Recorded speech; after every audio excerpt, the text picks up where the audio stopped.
নমস্কার, আমি Abhijit Roy, civil engineer, EBS Rajpur Sonarpur municipality, LBS KMC. অনেকে জিজ্ঞাসা করছেন যে এক্সিস্টিং বিল্ডিং আছে সেটাকে এক্সটেনশন করবে। তো যাদের প্ল্যান আছে তাদের তো একটা চান্স আছেই করার, আর যাদের নেই তাদের তো খুব সমস্যা। তো জিজ্ঞাসা করছিলেন একজনে, দেখলাম মেসেজ করেছেন যে তার 2012 সালে প্ল্যান করে একতলা কমপ্লিট করেছেন। তো সামহাও আর করা হয়নি, তার এক্সটেনশনও করেননি। তো সে আবার দোতলা বিল্ডিং প্ল্যান করতে চায়, আবার বিল্ডিংটা করবে। তো এই প্রসঙ্গে বলি, আমি রিসেন্টলি একটা কাজ করলাম এক্সিস্টিং বিল্ডিংয়ে প্ল্যান করে কাজ করতে এখন একটু সমস্যা হচ্ছে, বিশেষ করে রাজপুর সোনারপুর মিউনিসিপ্যালিটিতে। তো যাই হোক, একটু টাইম সাপেক্ষর ব্যাপার। তো এখানে যে এক্সিস্টিং বিল্ডিংটা আছে সেটাকে সুপারভাইজ করে আবার দেখতে হবে যে অ্যাজ পার আপনি এক্সিস্টিং আপনার যে প্ল্যান আছে সেই অনুযায়ী করেছেন কিনা, কোনো ডেভিয়েশন আছে কিনা, এগুলো অনেক কিছু দেখার বিষয় আছে। না দেখে চট করে বলা সম্ভব নয় এই জিনিসটা। ঠিক আছে, এটা সম্পূর্ণ আপনি আপনার ইঞ্জিনিয়ারের সঙ্গে কথা বলুন। কথা বললে উনি হয়তো যাবে, গিয়ে ইন্সপেকশন করবে আপনার প্ল্যান, এক্সিস্টিং যে প্ল্যান আছে যেটা অ্যাপ্রুভাল প্ল্যান, সেই অনুযায়ী আপনি বাড়ি করেছেন কিনা, বা কী ডেভিয়েশন হয়েছে, সেই ডেভিয়েশন হলে কতটা হয়েছে, সেটা অ্যালোভেলের মধ্যে কি আছে কিনা, এগুলো অনেক কিছু দেখার বিষয় আছে। তো এক্ষেত্রে আপনার প্ল্যান থাকলেই আপনি যে দোতলাটা করতে পারবেন ইজিলি তা নয়, আপনাকে একদম নতুন করে প্ল্যান করতে হবে।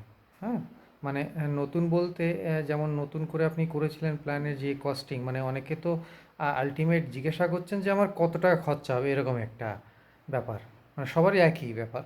তো সেটাই আর কি বোঝানোর চেষ্টা করছি যে এক্সিস্টিং প্ল্যান থাকলেই যে আপনি কম খরচায় করতে পারবেন তা না, আবার নতুন করে এখন ওবিপ্যাসে সম্পূর্ণ অনলাইন সিস্টেমে জমা করতে হবে। প্রসিডিওর আগের থেকে অনেক চেঞ্জ হয়ে গেছে। তো সেখানে একটু টাইমেরও ব্যাপার, প্লাস হচ্ছে গিয়ে আপনার নতুন করে একদম প্রসিডিওর সমস্ত খরচা একদম নতুন করে আপনাকে ধরে আপনাকে এগোতে হবে। ঠিক আছে, তো এটাই বলার ছিল যে রাজপুর সোনারপুর মিউনিসিপ্যালিটি এরিয়াতে অনেকের এটাই কোয়ারিজ ছিল যে এক্সিস্টিং বিল্ডিং একতলা করেছেন, তিনি দুতলা করবেন, দোতলা করেছেন তো তিনতলা করবেন, বা হয়তো আপনার হরাইজন্টাল এক্সটেনশন করবেন। হ্যাঁ, ভার্টিক্যাল এক্সটেনশন বলতে একতলা ছিল দুতলা করবেন, হরাইজন্টাল এক্সটেনশন বলতে আপনি হয়তো কোনো বাড়ির হয়তো পার্টিকুলার দুখানা রুম করেছেন, তো আরও বাড়াতে প্ল্যানে বাকি অংশটুকু বাড়াতে চান, কিন্তু প্ল্যান আপনার এক্সপায়ার করে গেছে। আপনি যদি উইদিন ভ্যালিডের মধ্যে থাকেন, ঠিক আছে, আপনি পৌরসভায় গিয়ে অ্যাপ্রুভাল নিয়ে এলেন, নিয়ে কাজ করতেই পারেন। কিন্তু উইদাউট অ্যাপ্রুভাল, দ্যাট মিন্স আপনার যদি এক্সপায়ার করে যায়, দেখবেন প্ল্যানে পিছন দিকটা স্ট্যাম্প করে ভ্যালিডিটি দেওয়া থাকে, কত বছরের ভ্যালিডিটি সেটা দেখে নেবেন, পুরোনো প্ল্যানগুলোতে দেওয়া থাকে।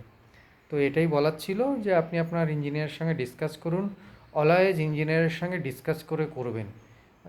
যতই প্ল্যান থাকুক না থাকুক, আপনি অলওয়েজ একজন ইঞ্জিনিয়ারের সঙ্গে ডিসকাস করুন। এটা আমি বারবার বলেছি যে আপনারা যেমন শরীর খারাপ হলে ডাক্তারের সঙ্গে কনসাল্ট করে একটা মিনিমাম ফিজ দিয়ে ওষুধ খান, সে ওষুধ নাই খান কিন্তু ডাক্তারের কাছে কনসাল্ট তো করেন, সেম জিনিস আপনি এই জিনিসটা এখন প্রচণ্ড রেস্ট্রিকশান হয়ে উঠেছে, আমাদেরকে বিভিন্ন জায়গা থেকে ইনফরমেশান আসছে।